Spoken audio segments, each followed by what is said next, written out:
Hi everyone. So I wanted to share with you a personal story about my own poverty consciousness and some of it is sort of interesting phenomenon about how that showed up for me. So a business executive, a healer, and a teacher walk into a Whole Foods, and I swear, this is not a joke. This really happened to me.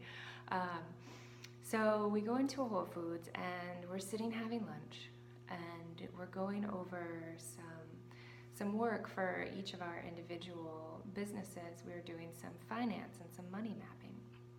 So as we're all sitting there together, we're looking over each other's work, and the business executive is across from me, and she's sort of going through my numbers, and she's writing them out, and she's explaining it as she goes through, and so I'm listening. I'm going, yep, that's right, that's correct, and all is well. It's making perfect sense to me. And then she turns the paper around and she slides it across the table to me, and she says, "Okay, Anandi, I want you to read it back to me." And I go, "Okay."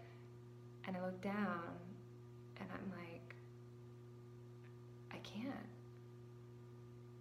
And it was the strangest thing, because I literally looked at what she had written and it didn't make any sense. And I had just gone through it with her while she was doing it. And so I was sort of baffled by this whole thing.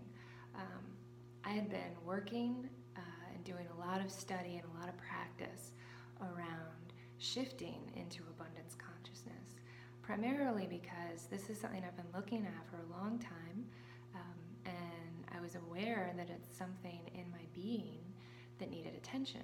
So I'm actively working on this for quite some time prior to this lunch, and I'm just sort of befuddled to see that all these numbers in front of me, and I just can't make any sense of them. And it was really an interesting moment. And the woman, the business executive, she goes, and she looks at the healer and she says, do your thing you do.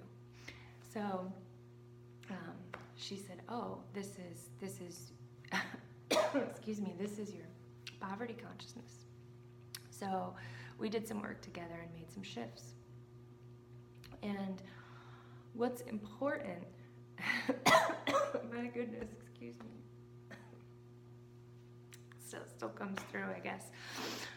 What's really important about this experience is that I had already actively been working on this for a long time, and yet still it was manifesting for me in a really physical way. I really felt like I didn't understand what I was looking at. Even though I intellectually had an understanding as it was said to me, I couldn't see the numbers.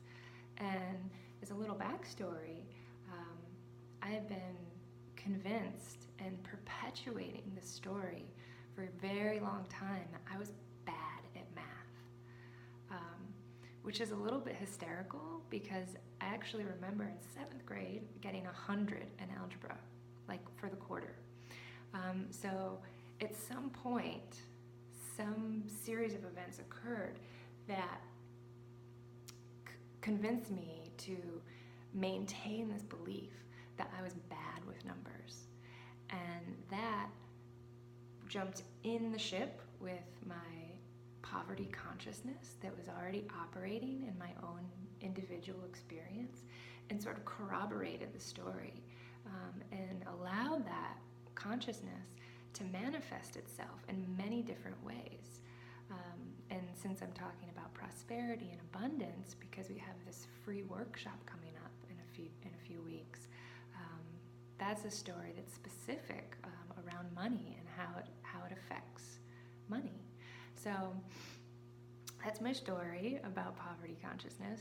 Thank you for listening, and I hope you'll take the opportunity to sign up for the free workshop that I'm doing in October, because I find that poverty consciousness is really an epidemic in our culture, and it's very unnecessary and very self-defeating, especially when we're trying to not only improve our own personal world, but the world around us. So please take a moment, go down into the comments section or in the email and click the link to sign up for free for that workshop on the 13th. I look forward to seeing you. Namaste.